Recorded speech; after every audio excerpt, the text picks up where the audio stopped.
Oh, don't tell me I missed 2 days in a row not going live. Damn. Y'all supposed to be holding your boy accountable out here. I will say, I've been on vacation, aka I'm laid the fuck off right now. And I'm actually headed to the hall now to go sign the books for the first time, actually. And I like that glare. That shit look good. But yeah, I want to. Oh yeah, today we are talking about comparing yourself. Let me turn this shit down. Comparing yourself to other people. I was having this convo with somebody the other day about that, on whether it's good or bad, or even like from a personal level all the way up to the macro scale, like the societal level. Because I've seen people say social media's kind of ruined people's self-esteem and not quality of life, but what would you call it? Satisfaction of life, I guess. In a quarter mile, slight right onto the US 60 East ramp to Mesa Globe. So yeah, so a lot of people, you know, social media is like a huge part of envy, I would like to say. And but I don't think envy is a bad thing. Because I'm not hating on you. Slight right onto the US 60 East ramp. For having everything I don't have. Continue for half a mile. I just want the same shit for myself. That's all. Like, I'm not jealous. Because jealousy, I look at like, I see what you have and I don't want you to have it. Even if I got the same thing. You know what I'm saying? It's kind of like that whole, you got on the freshest fit you got in your closet. You put it on, you look in the mirror, and you feeling yourself. In 600 feet, merge on. And then you walk outside, and someone else got that same exact fit on. And you just like, man, this motherfucker, I wish he would go take that shit off. That's jealousy. Envy is just like, you got a bad bitch, so I want one too. I don't want yours. I want my own. So I don't think there's any problem with that, at least that level of envy, of just one more for yourself because you see other people that have more. So I'm big on following people that I actually want to be, or not necessarily want to be. Like I want to achieve what they achieve. So like I follow a bunch of people right now putting up stupid numbers as far as income. Like it's a couple guys my age making $1 million a year, doing regular stuff. Like they're not famous. They got like a decent following online, but most of their money is made off of social media and like little small businesses here and there, ventures and whatnot. So like that's impressive to me, and like I want that for myself. Like I don't necessarily want to count on social media for the rest of my life to get an income, because you know, in the tech field, everything moves fast, nothing lasts forever. I will say I don't see YouTube going anywhere anytime soon. Same with Instagram. And Facebook been hanging in there, so Facebook probably ain't going nowhere anywhere soon either. But everything else though, TikTok might not last. It'll probably go the same way. Like I don't know if y'all remember Vine. Vine was popping for a couple years and then gone, dead, don't exist no more. Everybody that was popping on there had to switch over to different social medias just to keep their money flowing. Like I remember one guy in particular, King Batch. Like I remember seeing him on Vine. He was like one of the first people I ever followed, and like yeah, he did a pretty good job of crossing over. I seen him do everything. Like I think I seen him do stand up, a couple movies, TV shows, stuff like that, commercials. But most people couldn't make that switch. I think I want to even say DC on Fly. He another one that came from Vine, crossed over really well, went to TV and movies, did his thing. But I say that to say this: I don't want to count on something that's temporary. So right now, I follow a lot of real estate guys.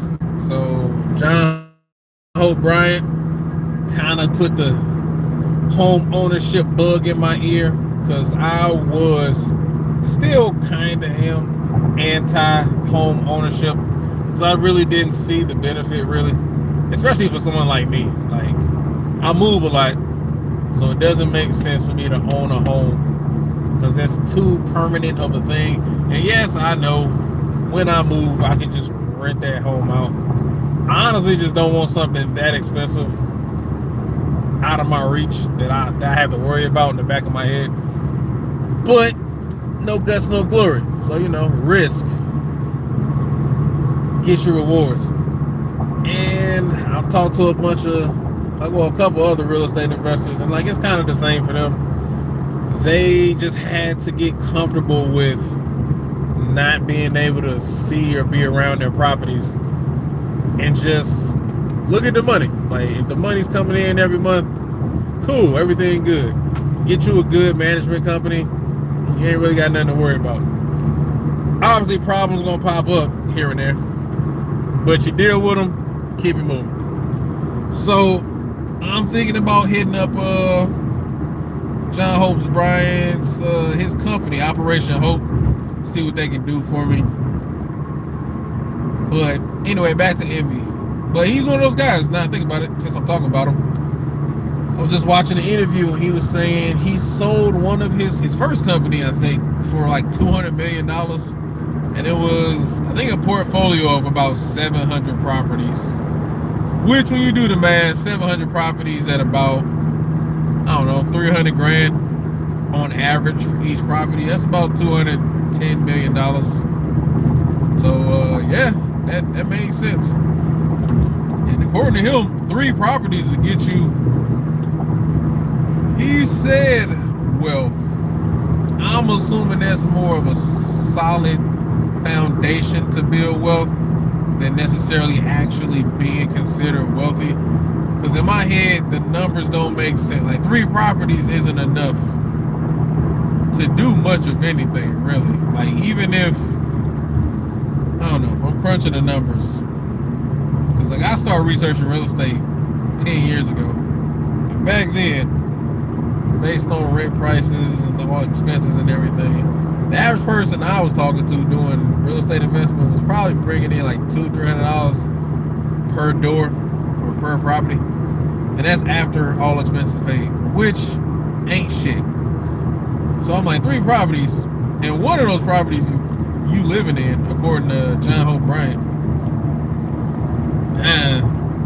But I guess if you're paying attention to the equity and what you can pull out and do with that, I guess that would be a good starting point. If you keep on like refinancing, pull the money out, buy another property, and you just keep on doing that. Not to mention the tax write-offs. So, but yeah, so I'm looking at all these people make all this money. And like I said, there's a bunch of guys my age making $1 million a year. Hell, today, I just found out what Mr. Beast has 500 million subscribers. 505, I think, at this point. And I thought we were the same age, but dude actually younger than me. Like, he's only 28. And that's fucking ridiculous. Like, because just, even if I didn't know about the other stuff he was doing, like Beast Burger and like the chocolate bars he sells and all the other businesses he has, just having 500 million subscribers is fucking crazy. It's insane. Like, the amount of money he can make just off his videos alone, he's definitely making a couple mil a month easily. So on one hand, there's envy, and then on the other hand, not necessarily jealousy, because like, I don't really hate that he has this success, and I don't want to take any success away from him or anybody else, because that don't do me any good. But it's more so I end up hating myself a little bit more, because it's like, damn, if I would have tried harder 10-20 years ago, would I be in the same position that this guy's in right now? And I have enough faith in myself, in my abilities, and my past abilities to rationalize, yes, I would be that far. And even if I wasn't, like, let's say I'm half as successful. Fuck it, 10% as successful. So what, 10% of 500 is what, 50? So if I had 10 million subscribers right now, would that be realistic if I started my YouTube journey or social media in general back when B started his? And I think he started probably, what, over 10 years. I'd say probably about 15 years ago, maybe. And in my head, it's just yes. But I do that with all things across the board, except for maybe sports. Like, I don't look at like DK Metcalf and be like, yeah, that could have been me if only I worked out a little bit more. Like, nah, some stuff, I know my limits. So, like, I never thought I would go to the league in any sport, even though I was decent at most sports. Like, I went to state track. I went to, I think I made it to varsity in football my freshman year. So, like, I was decent. Wasn't amazing. But I just automatically knew, I'm like, all right, this is fun, and that's all it'll ever be. Like, I'm never actually going to make any money doing this. So I just enjoyed it for what it was. I never really took sports that serious. But everything else, though, that I was into, in my mind, it just stacks up a bunch of regrets, which, I mean, could be healthy, could be unhealthy mentally. What's good, Jai? But I don't know. Like, mentally, I can handle the pressure that I put on myself. And I wouldn't have made it as far as I have to this point if I wasn't constantly online comparing myself to other people. So that's where that, like, do I measure up to this guy? I need that. Because I'm naturally competitive, so it's hard for me to look at somebody that's equivalent to where I am or where I used to be in life, and then see them get a ridiculous amount of success, and then I just have a regular life. Like, that just bothers me so much. And I always had this theory, like, in the back of my head, like, I have, like, siblings, but none of them are rich or famous or anything. But I grew up a huge Michael Jackson fan, and I always told myself, there's no way in hell that Michael Jackson could have been my brother, and I wasn't at least close to where he was as far as talent. And if I'm that close in talent, theoretically, I should be close to him in success, like musical success. And, like, that's always been this thing I've had in the back of my mind. Like, if I had someone close to me that I grew up with and they became super successful, it's no way that I'm just going to watch them pass me up and not do anything about it. Now, granted, I'm not going to stop them or slow them down from doing what they're doing, but I would use them as kind of like the rabbit or the carrot, you know what I'm saying, dangling in front of your face. Like, I'm chasing this person so I can catch up to them and hopefully match them, if not surpass them, because like I said, I'm competitive. And honestly, one of the things that pushed me to get 6 figures through my job was my boy Marcus. Like, that motherfucker, I don't see him a lot, but when he come in town, like, we chop it up a little bit, like, as a group, the whole crew. And, like, the last time I seen him, dude was telling me he started his own pharmacy. And I'm like, what the fuck? Like, it's not even a thing I knew he was trying to do, or I never even considered doing something like that. And I'm like, damn. And I'm like, I don't know how much money you're making, but I definitely know you're making more than me if you got your own pharmacy. So I'm like, okay, I need to step my shit up. And at that time, I think I was working security. I might have had 2 jobs still. So I think I was doing security at night, working that night shift. And then I was doing a customer service job during the day. and they're bro full time, so I'm getting 40 hours, no, not 80 hours a week. And I was actually pretty comfortable. That's kind of when I got into crypto too. So I thought my saving grace was going to be crypto. So I went all in into that. I'm every day just studying that on YouTube. Them the only videos I'm watching. Just crypto, learning as much as I can. And I turned 6 bands into damn near 200. I think like 180 something, 190. And then I blew that. But the fact that I did it and it wasn't really hard. Now granted, I guess doing hours and hours of research every day might be considered difficult to some people, but one I was interested in crypto because it's just a cool concept. It's basically video game money. That's how I look at it. And then 2, it's money. It's new, it was fresh. Like I felt like I was in not necessarily the first wave of crypto, but probably the second or third major wave of people that got into it. So like I felt like I was early enough to where I can make a shit ton of money before anyone else even knew exactly what the fuck it was. And I did.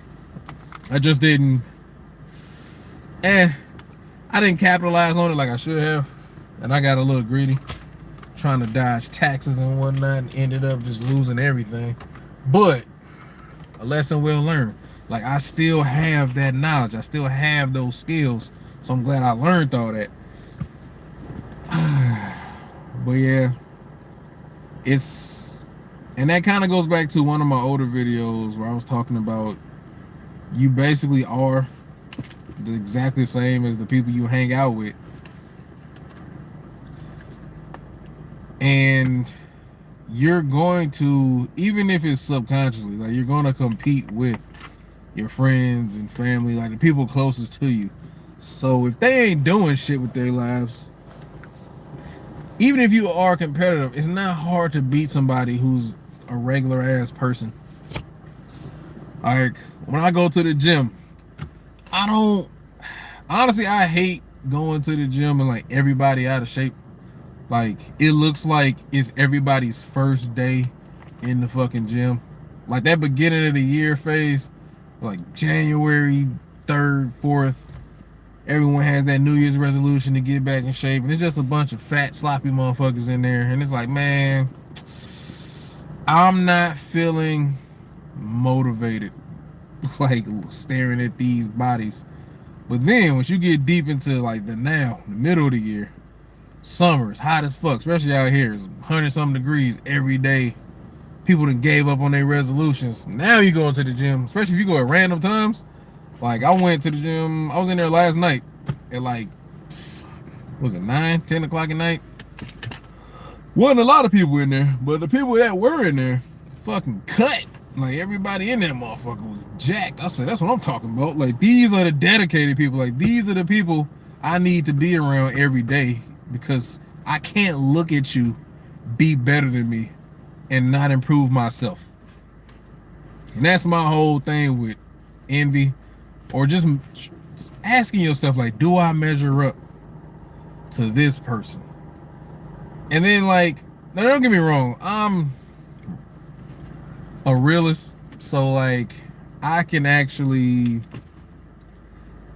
know what I'm capable of and what I'm not capable of. So I used to have this dream of being a billionaire, which is still doable, but it doesn't make sense for me to chase that today when I'm not even a millionaire yet.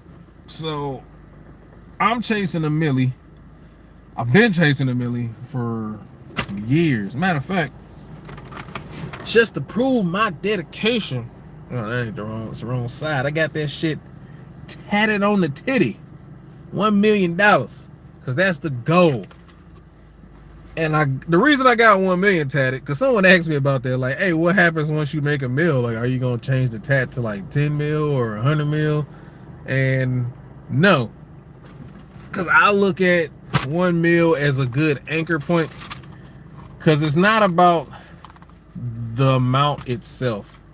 It is more so about the time frame in which I can make $1 million. So at first it's like, all right, let me get $1 million net worth.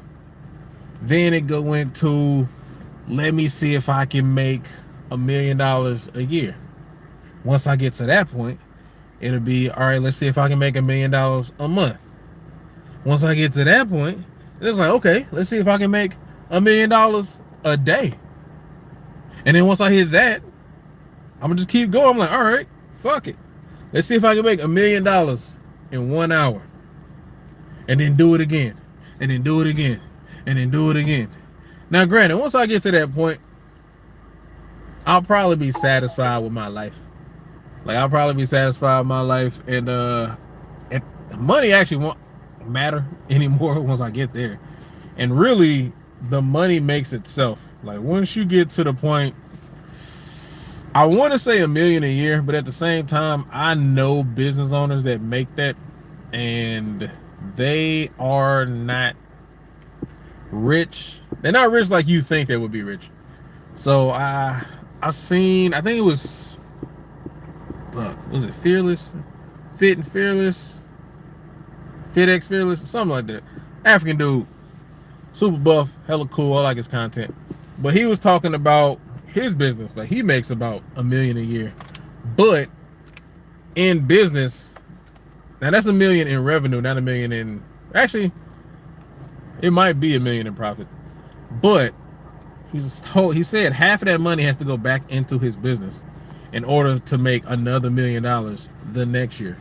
So automatically that $1 million gets cut in half. So you got 500 grand. Cool, respectable. But he has employees and other expenses that he has to pay. And he's giving money to family members and stuff like that. So after all those other expenses, they cut his money in half again. So he go from $1 million to $500,000 to $250,000. And I think he said he probably settled somewhere around there. Like, after everything's paid for, he got $250 for himself to spend on whatever you want, which is decent money. But the fact that you started off with $1 million, matter of fact, you have to make $1 million just so you can hold on to 250. Like, I can make 250 with my regular job. I'll be working my ass off every day, but the money I'm generating, no, I guess not. Think about it. If you have a regular job, you're normally getting paid, I'd say 10 to 20% of what you create. So let's say you make $100,000 a year. Cool. That means whatever you've been doing every day for the last year, that generated at least $1 million for your company. So technically, in order for me to make 250 grand at work, I'd have to generate around, what's that times 10? $2.5 million for my company. And I mean, which is doable, especially depending on what state I go to. But yeah, comparisons. Nothing wrong with comparing yourself to other people. That's how you get better. That's actually how you know you ain't working hard enough. Like, I know a lot of people shit on hustle culture, and basically, because, you know, all hustle and no rest will kill you. But it depends on, well, that is dependent on when you finally reach success. So, like, yeah, if you busting your ass all day, every day, and it takes you 60 years of doing that to get the life you want, then yeah, bro, like, as soon as you start working, you're gonna die. Like, your body done with. Like, you got nothing left. Heart ain't pumping no more. But let's say you start busting ass high school. And if I ain't even say high school, you just graduated. So you 18, 19, maybe 20. You just start busting ass from 20 all the way to 30, all day, every day. You giving it everything. You putting that into one singular thing. And you become one of the best at whatever that thing is. It could be sports, Could be crypto, could be, I don't know, basket weaving, whatever. But you get good enough to get rich. And I mean rich in the sense that you got money just constantly coming in. You almost got too much money. So you don't even think about money anymore. Like all your expenses on auto pay, they getting paid. You ain't worried about it. You go to the store, you're not looking at prices. You go to a restaurant, you ain't looking at the prices. So you want to go take a trip, doesn't really matter how much the flight is. You just buy it, go. Hop on the plane and go. You get to that point, 10 years. Was it worth it? I say yes. But like I said, it's contingent on when you get successful. So you're gonna have to sacrifice something. And I talk about this in one of my older streams. The more you want, the more you gotta sacrifice. So in order for you to have an exceptional life, you might actually have to sacrifice a chunk of your actual life, bro. Like you might have to give up 10 years of your life to make your life 10 times better than what it is right now. But who knows? If you take care of yourself, the better you take care of yourself, the longer you live. So yes, putting wear and tear on your brain and your body will kill you faster, but you can balance that out by eating good. You know what I'm saying? Get your fruits and vegetables in, get your protein, and then just taking care of your actual body, like the physical, like take your fat ass to the gym. You know what I'm saying? If you can't make it to the gym, guess what you can do? You can lay on the floor, do some push-ups. You can do some ab work. You can do some fucking body squats. You can do something. You can buy a pull-up bar. Pull-up bar is like $40. Do them every day. Do something physical you can walk. Walking ain't nothing. Like I used to, especially when I had my apartment, like in the middle of the night, I'd be bored. Didn't know what to do with myself. I couldn't sleep. I just walk around my apartment complex. That will extend your life. And that balances out the work you putting in during the day at your job. And at a certain point, something's got to give. And once you hit your goal, it'd be nice to have like at least another 10, 20, 30 years of life left that you can just enjoy and not focus on money, not focus on work, or not focus on your business. Focus on other shit. Focus on your family, your friends, just random life experiences. Have some fun. You know what I mean? Go relax, chill. Like, I don't know. So, I want to say, think about that.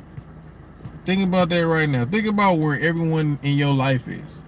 Like, would you trade places with anybody you know personally? If not, you probably need to get around better people, or at the very least, use social media to get out of your own personal circle and branch out a little bit. Like, now granted, on social media, you don't know these people, but you can follow them enough to where you feel like you know them, and you can kind of like use them to measure yourself and make yourself better. You trying to get in shape, go follow some fitness influencers, and just, a lot of them gonna give you tips. A lot of them sell workout plans, diet plans, cookbooks, all that. Tap into it. Follow it. You know what I'm saying? They clearly know more than you do, and if they don't, they're at least doing what you're not doing.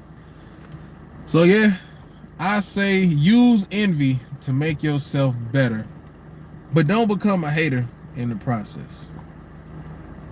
Makes sense to me. Yeah.